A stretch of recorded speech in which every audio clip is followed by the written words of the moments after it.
đi thì là lâu cái lòn tàu đen nó này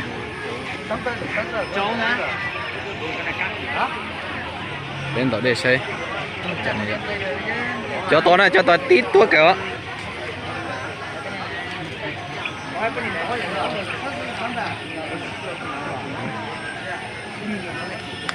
về giờ làm tàu bên tàu đen nó này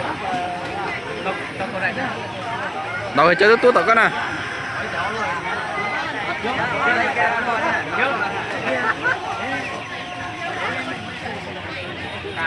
bên nào à? Không thế. Ôi anh trai nè. Anh trai ở bên tàu nè. Này phun kia luôn. Phun kia thì luôn. Ô anh trai kìa.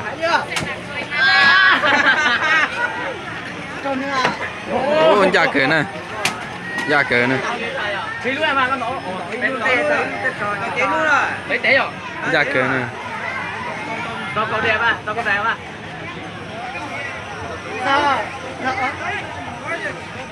Sao quả muốn nghe à? Cái nào là trò chơi hay là như trò á?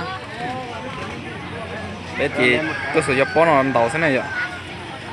Giờ bó nó sẽ trở về thì trò thế này. Bóng kỹ tại để tới tại em đã nó. Nem chết đi. Nem chết, cái nào không được.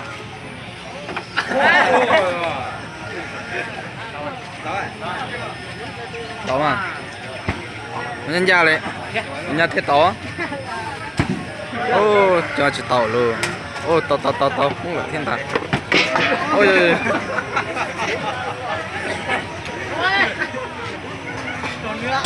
Em mới chạy rồi. Trời này vậy. Tàu cọ đại tàu chí tài này vậy. Đấy.